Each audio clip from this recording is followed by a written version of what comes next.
Salaam. This is Ramala Hubb'Allah, a Pakistani climate actionist, thinker, writer, and mother based currently in the Pakistani Himalayas.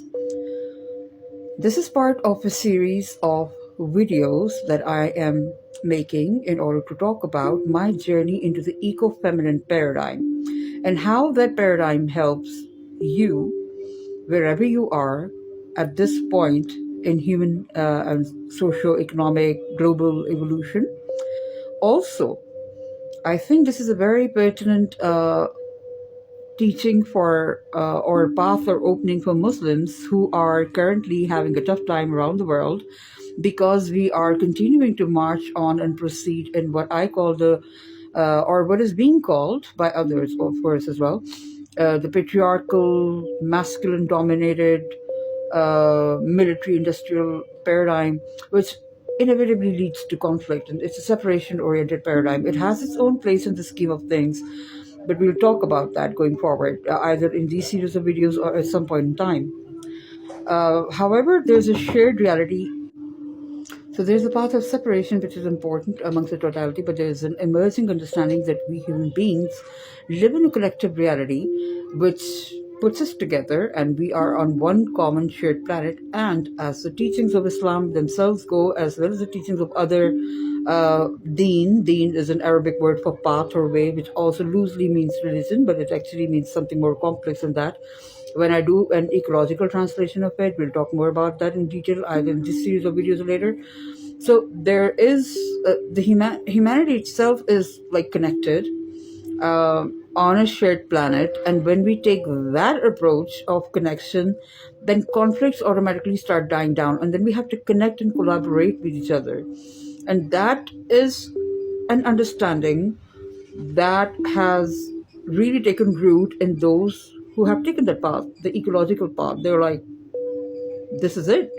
We live in a shared reality. Everybody lives in their own realms, as long as we just, stay in our own realm, which, by the way, is called taqwa in Arabic, in Islamic vocabulary. Taqwa means, I translate that as circumspection. People may translate that as piety or excellence. There was a point when I translated that excellence, but I think the best meaning is circumspection, sticking to what is yours and staying in your zone, and then doing your thing.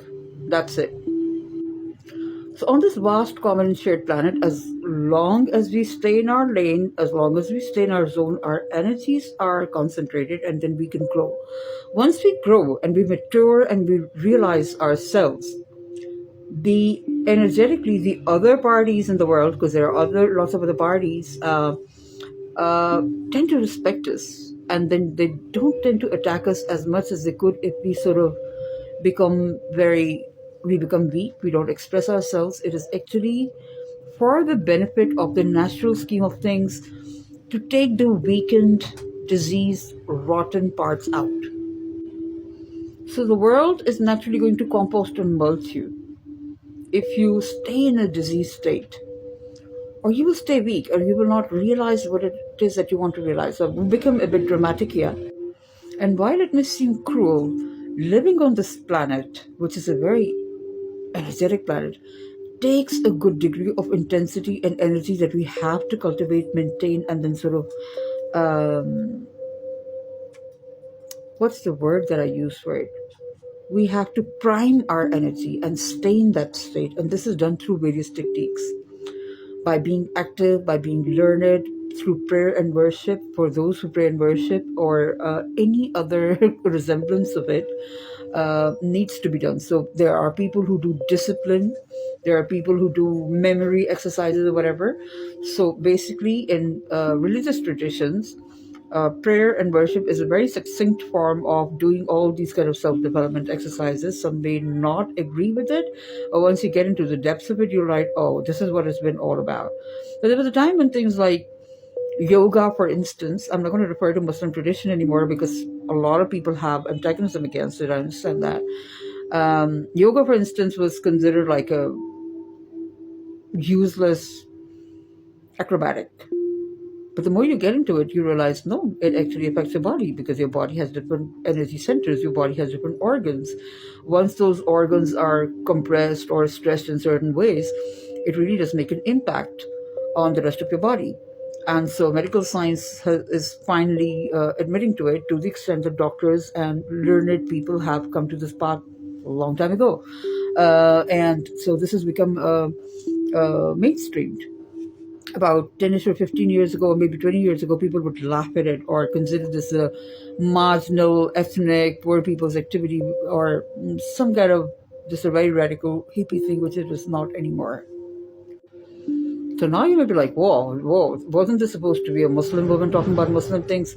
But here's what I've understood. Once you take the eco-feminine paradigm and then mold your mind around the idea that we have a common shared planet and that we are different tribes of this species called humanity, you break down the egoic molds, you break down the path of separation, which is an important path. It is actually a path that every human being takes as a child until the age of teen, and then towards adulthood when they break down and then they become part of society. So you have to develop your individuality within this commonality. So there's a arc to this separation thing, but separation is actually a smaller part of totality. All right, this is how I break it down, and this is something that Muslims seem to be not getting. And in actually the Muslim tradition, there is an exoteric tradition, and then there is an esoteric tradition.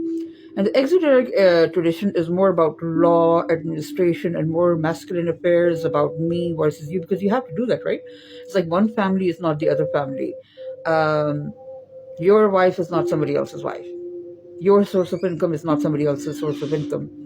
Until we come to the point where we share, like I give charity to somebody else. So this is where I can share, right? But there are things which are completely separate. Accountability is separate. Responsibility is separate. Your connection to God is separate. And then there is a collective prayer ritual in faith. So there is a point where people are actually separately connected to the center, to the source. And then they're separately connected to the collective, right? So we are connected to the God source, and then we are connected to the society, but there's an iota of individuality between. And that individual has to take a learning path or curve where they are on a path of separation or individuation. And that needs to happen. And when you do that, after you've done that, you can become part of the totality. So put a lot of dense matter into one little talk. In the previous video, I was talking about my model called the Salaam Matrix. If you go to the website, it is thesalaammatrix.org. The tagline keeps on changing. The current tagline is like building blocks for a cohesive, caring civilization.